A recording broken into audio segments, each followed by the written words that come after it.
Hi guys, welcome back to Forgetful Scholar, and this week is a library haul. So, not feeling too great today, so if I'm a little low on energy, that's why.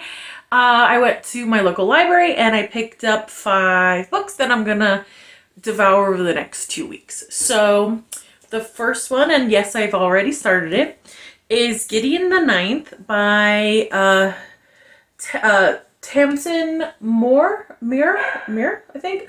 I don't mind the dog. He's the neighborhood has this gorgeous gray cat, and he likes to hang out on either the front of the house or the back of the house. They're sworn enemies. It's fine. Even though I keep telling my dog the cat will beat him up, it's fine. Anyway, brought up by unfriendly obfuscating nuns, ancient retainers, and countless skeletons, Gideon is ready to abandon a life of servitude and an afterlife as a reanimated corpse.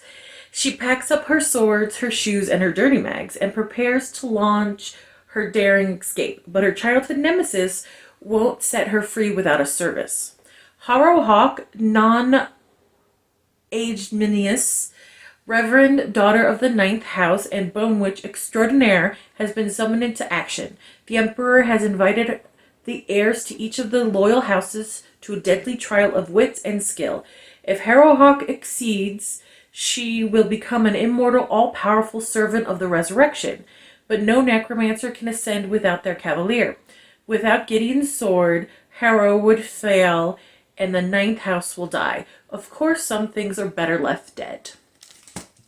So like I said, I'm about halfway through, so I'm really enjoying this. And this is a little departure for me because I have read sci-fi books, but they're mostly romance that takes place. Like, romance first and then sci-fi second. I feel like this is sci-fi first, and I believe it's listed as sapphic second. So I'm getting through that. I'm enjoying it more than I thought I would.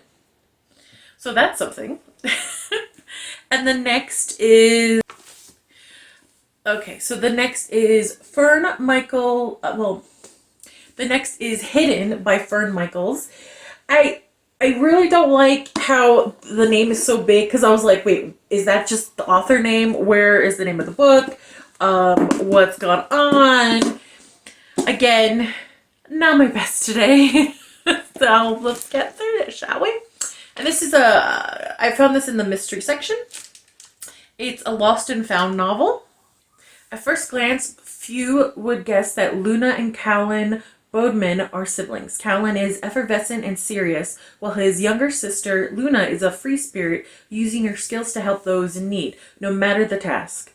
When the two launched their furniture restoration shop, Cafe, an offshoot of the family's longtime antique business, in an up-and-coming art center, little do they know their unique talents may be their only defense in a matter of life and death. When Luna gets a strange sense about a piece Callum just acquired, the two find themselves uniting to solve a mystery that has far-reaching consequences.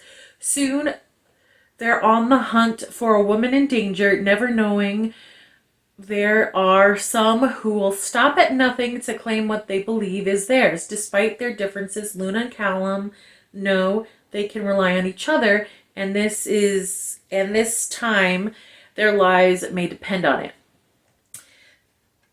Sorry about that. I didn't read that very well, but there's like tape all blocking some of the words, so that's fun.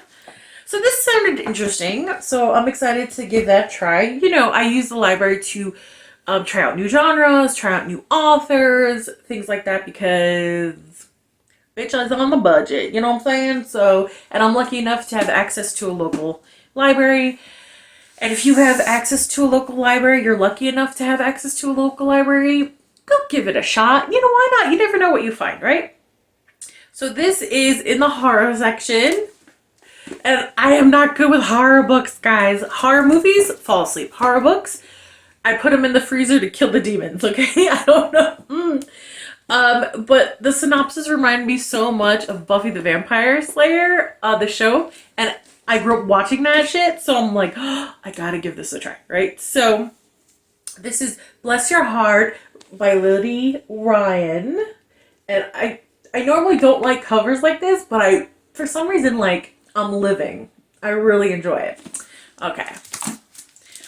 It's 1999 in Southeast Texas, and the Evans women, owners of the only funeral parlor in town, are keeping steady with normal business. The dead die, you bury them. End of story. That's how Ducey Evans has done it for the last 80 years, and her progeny, Lenore, the experimenter, and Grace, Lenore's soft-hearted daughter, have run Evans' funeral parlor for the last 15 years without drama, ever since the god-awful mess that left 2 bodies in the ground and Grace raising her infant daughter Luna alone. But when the town gossip, Mina Jean Murphy's body is brought in for a regular burial and she rises from the dead instead. It's clear that the Strigoi, the original vampires, are back, and the Evans women are the ones who need to fight and protect their town. As more folks turn up dead and Deputy Roger Taylor begins asking way too many questions, Ducey, Lenore, and Grace, and now Luna, must take up their blades and figure out who is behind the Strigoi's return. As the saying goes, when what rises up must go back down. But as an unspoken secret and revelations spill from the past into the present, the Evans family must face that sometimes the dead aren't the only things that you want to keep buried. So, I mean, and then the next part is a crackling mystery horror novel with big-hearted characters and southern charm with a bite. Bless your heart is a gasp-worthy delight from start to finish. Okay. So, first of all, it kind of reminded me of Buffy because, like, their women are killing vampires. It kind of reminded me also, the show 6 Feet Under, even though 6 Feet Under, as far as I know, didn't have any, I don't remember having any supernatural stuff attached to it.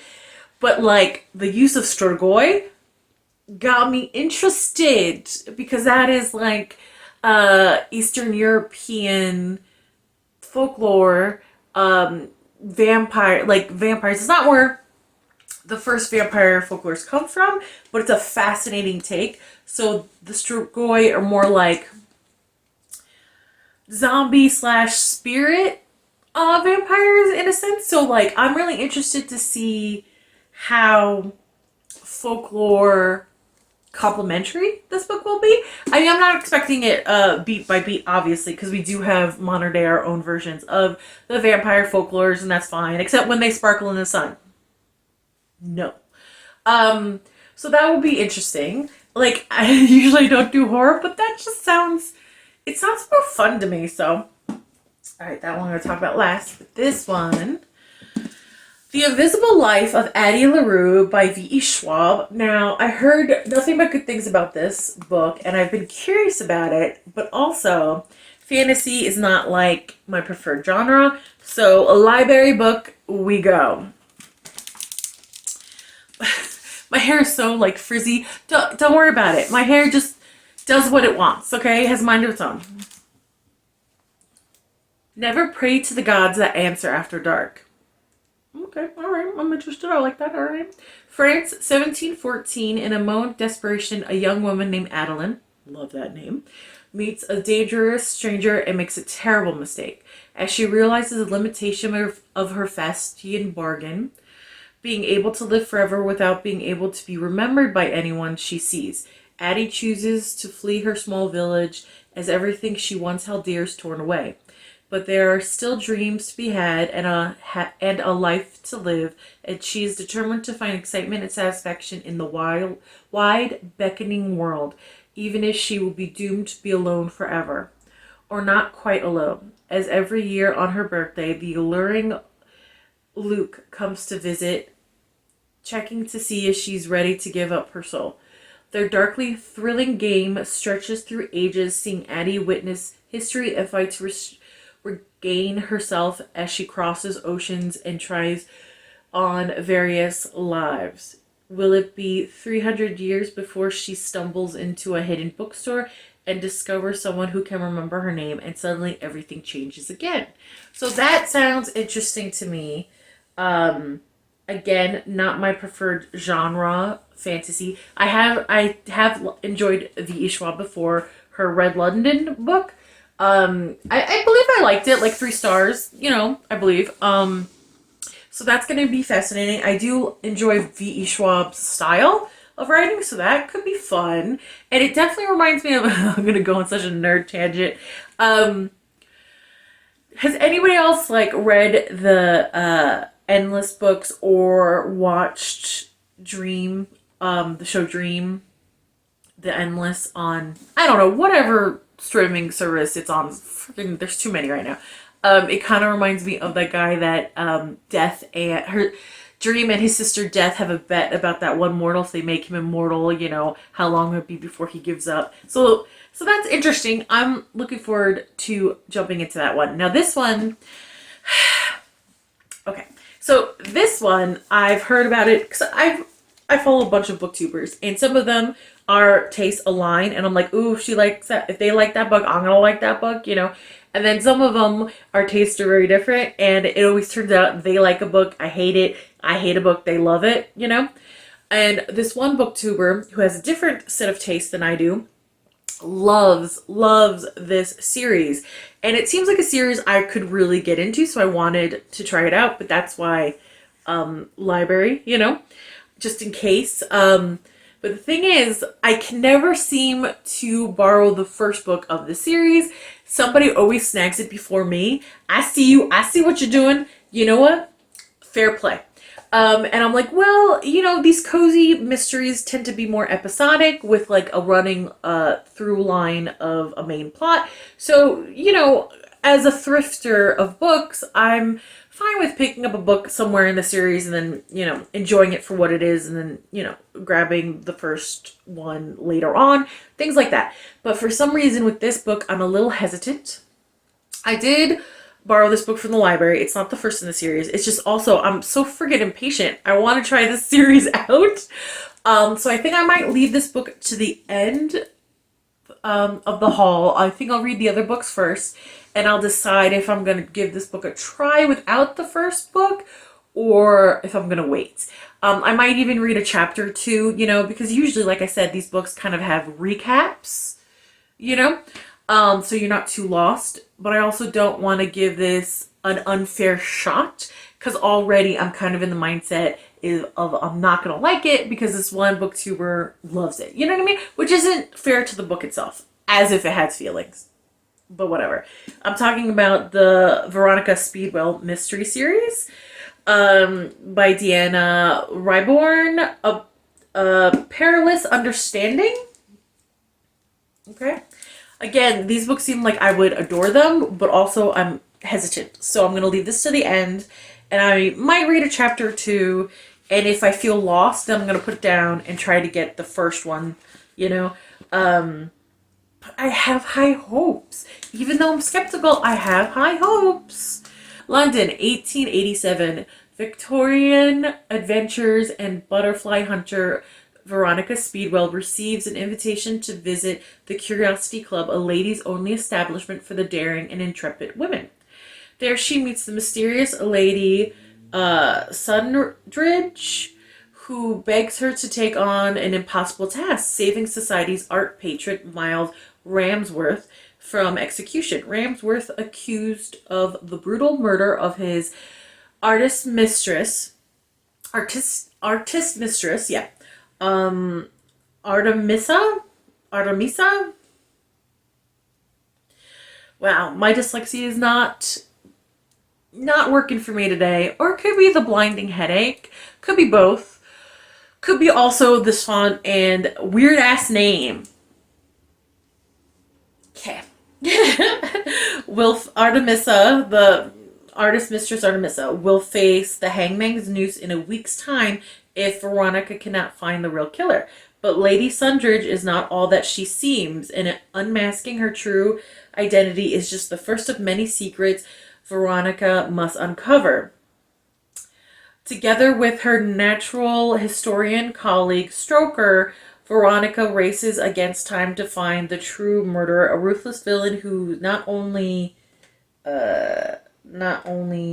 something because the tape not only took Artemis's life in cold blood, but is happy to see Ramsworth hanging for the crime. From a bohemian artist colony to royal palace to a subterranean grotto with a decadent history, the investigation. Oh my gosh, look, they put the tape right over it. Like, how am I supposed to? Okay, investigation something proves to be very perilous undertaking indeed. Okay, so see, like, where I'm like, oh, this sounds like something I would devour. But it's not the first in the series, and I've heard many wonderful things about the subplot, the second plot of romance between Stoker and Veronica. So I do want to give it a shot. My hair is hideous today. Oh my gosh. Okay, don't focus on it. Focus on something else. Okay. So I do want to give it a shot, but I'm so damn impatient, and I just every time I go to the library to see if they have the first one, it's already been rented out. So I'm like, dang it. So I'm gonna try this one. We'll see. We'll see. We'll see. We'll see. So that's this week's video. So I know this was a little chaotic and shorter than I normally do, and probably just unwatchable. Unwatchable. Absolutely. I couldn't agree more. But here's this week's video because I'm about to get a migraine. How do I know that? I just like migraines for different people kind of present differently, and for me, I get like I see like a crack in reality that kind of has a pulsating, a rainbow aura to it, and after that I have about 20 minutes before I go down. So hey, hopefully I can get this edited before my brain wants to explode through my eyeballs. We'll see. I don't want to, but it's time for me to get back to the real world. Like, comment, and subscribe, and I'll see you later. Bye.